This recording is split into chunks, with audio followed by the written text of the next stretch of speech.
शरद पवार साहेबांकडचे अनेक लोक आमच्याकडे यायला उत्सुक आहेत, कारण त्यांना पुढे भविष्य त्यांचं दिसत नाहीये. शरद पवारांनी असं म्हटलंय पण कार्यकर्त्यांना की मी भाजप सोडून कोणत्या पण पक्षासोबत स्थानिक स्वराज्य संस्थांमध्ये युती करायला तयार आहे. स्वागत आहे त्यांचं. आम्ही कुठे आमंत्रण देतो त्यांना? त्यांनी जिथे तिथे राहावं, लढावं. आता सध्या निवडणुका तोंडावर आहेत, समोर आहेत, आणि त्यामुळे अनेक कार्यकर्त्यांना असं वाटतं की आपण भारतीय जनता पक्षामध्ये जावं. खूप मोठा ओढा सगळ्या कार्यकर्त्यांचा आमच्या पक्षाच्या यासाठी आहे. त्यांचं स्वागत आहे. का सोडत असेल म्हणजे काय वाटतं तुम्हाला? शरद पवार खडसेंना का सोडत असेल असं वाटतं तुम्हाला? आणि मला वाटतं कोणाला सोडल्यापेक्षा आज सगळ्यांना माहिती आहे की देशभरामध्ये एकच पक्ष आहे आणि हा महासागर आहे, त्याच्यामध्ये आपण विलीन व्हावं सगळ्यांनाच वाटतंय. आणि म्हणून आज भारतीय जनता पक्षामध्ये नुसतं मुक्ताईनगरचा विषय नाही आहे, जळगावचा विषय नाही आहे. आपण आता बघा येणाऱ्या काही काळामध्ये आपण दररोज बघतात की मोठ्या संख्येमध्ये मोठे पदाधिकारी आहेत, माजी आमदार असतील, खासदार असतील, राजकीय क्षेत्रातले मोठे मातब्बर असतील, सहकार क्षेत्रातले मोठे मातब्बर नेते आहेत, हे सर्व भाजपमध्ये प्रवेश करण्यासाठी उत्सुक आहेत आणि त्याचाच हा एक भाग असेल. शरद पवार गटातले पण अनेक आमदार जे आहेत ते अस्वस्थ आहेत. त्यांनी आज शरद पवारांकडे मागणी केली आहे की आम्हाला सत्तेमध्ये जायचं आहे, त्यांनी मागणी केली आहे. आणि मला त्यांनी काय मागणी केली त्याबद्दल काही माहिती नाही किंवा माझ्या कानावर पण नाही आहे, पण अनेक लोकांना असं वाटतं, कारण त्यांना पुढे त्यांचं भविष्य अंधकारमय वाटतंय. इतर पक्षांमध्ये विशेष करून उबाठामधले लोक भरपूर यायला उत्सुक आहेत. शरद पवार साहेबांकडचे अनेक लोक आमच्याकडे यायला उत्सुक आहेत, कारण त्यांना पुढे भविष्य त्यांचं दिसत नाहीये. आज मोदीजींच्या नेतृत्वाखाली देश ज्या गतीने पुढे जातोय, त्याची घोडदौड विकासाची चाललेली आहे. देवेंद्रजी या ठिकाणी राज्यामध्ये मुख्यमंत्री आहेत. जी कामाची पद्धत, त्यांची कामाचा आवाका, याकडे बघून सगळ्यांना असं वाटतं की आता आपलं पुढे भविष्य अंधकारमय आहे आणि म्हणून त्यांना भारतीय जनता पक्षामध्ये यावं असं वाटतंय. शरद पवारांनी असं म्हटलंय पण कार्यकर्त्यांना की मी भाजप सोडून कोणत्या पण पक्षासोबत स्थानिक स्वराज्य संस्थांमध्ये युती करायला तयार आहे. स्वागत आहे त्यांचं. आम्ही कुठे आमंत्रण देतो त्यांना? त्यांनी जिथे तिथे राहावं, लढावं. धाराशिवच्या डीपीडीसीच्या बैठकीमध्ये महायुतीमध्ये मतभेद असल्याचं समोर आलाय. प्रताप सरनाईक जे आहेत तिथले पालकमंत्री, ते म्हणतात की मी पालकमंत्री असताना मलाच निधी मिळत नाही असं दुःख त्यांनी व्यक्त केलंय. नाही, त्याबद्दल मला काय माहिती. मुख्यमंत्र्यांना तरी सांगावं काय असेल ते. एकीकडे फडणवीस आणि राज ठाकरेंची भेट झाली, त्यावर संजय राऊत असं म्हटले की बा अदानींनी जे मुंबईवर अतिक्रमण केलं त्याच्या संदर्भात राज ठाकरे भेटले असतील असा पोचक ठरवा लागला संजय राऊत. आता संजय राऊतांबद्दल काय बोलावं? ते बोलण्यासारखं असं वाटतं का? लोक ऐकायला तयार नाही त्यांना.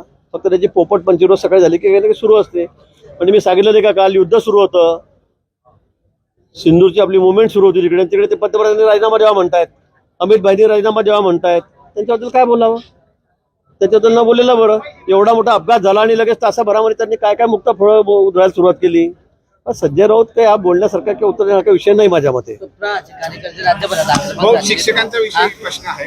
जिल्हा परिषदचे अनेक शिक्षक आहे, मात्र बघायला गेलं तर शिक्षकांच्या म्हणजे मराठी शाळेमध्ये विद्यार्थ्यांची संख्या पाहायला मिळते. आपलं सरकार आहे, कशा पद्धतीने आपण या गोष्टीला? मला वाटतं शिक्षण आता कोणी कुठे घ्यावं त्यांचा प्रश्न आहे. पण आपण जे म्हणतायत की जिल्हा परिषद शाळेमध्ये संख्या कमी आहे, मला वाटतं असं नाही आहे. आता शिक्षण क्षेत्रामध्ये सुद्धा जिल्हा परिषदच्या शाळेचा दर्जा उंचावतो आहे. शिक्षणाकडे सगळ्यांचं आमचं लक्ष आहे, सरकारचं लक्ष आहे. पण आता इंग्रजी माध्यमाचं थोडं खूळ निघालेलं आहे, त्यामुळे अनेक पालकांना वाटतं, अगदी मध्यमवर्गीय किंवा खालच्या लोकांना असं वाटतं की माझा मुलगा इंग्लिश बोलला पाहिजे, इंग्लिश त्याला आलं पाहिजे. ही लोकांमध्ये एक थोडासा एक न्यूनगंड आता नवीन सुरू झालेला आहे किंवा असं लोकांना वाटायला लागलेलं आहे.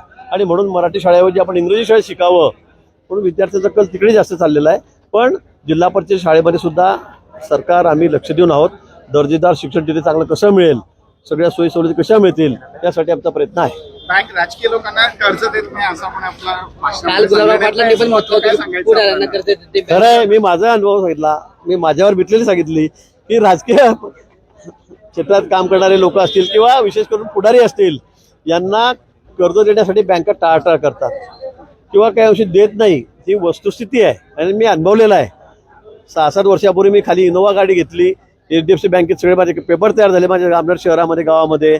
नंतर वरती ज्यावेळेला सँक्शनसाठी गेलं त्यांना कळालं की हे मंत्री आहेत, आमदार आहेत, त्यामुळे त्यांनी माझी फाईल रिजेक्ट केली. मी त्यांना विचारलं, ते उत्तर द्यायला तर नाही साहेब आम्ही देतच नाही. मग मी नंतर खूप खोलात गेलो तर त्यांना असं वाटतं की यांच्याकडून वसुली कोण करेल, गाडी ओढून द्यायची म्हटलं तरी ओढ देतील का, अशी भीती किंवा त्याला मागचा अनुभव त्यांचा की असा वेगळा वाईट असेल, त्यामुळे त्यांनी असं म्हटलं असेल. मला असं वाटतं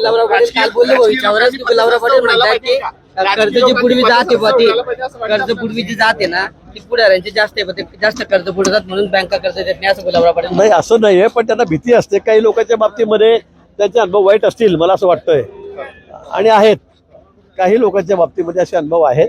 मग गाडी ओढायला गेले की गाडी ओढ देत नाही, पैसे भरत नाही, आणि सगळ्या क्षेत्रात अशी लोक असतात. नुसते राजकारणात असल्याचा भाग नाहीये. पण मला असं वाटतं की राजकारणामध्ये लोकांना जरा बँका घाबरतात.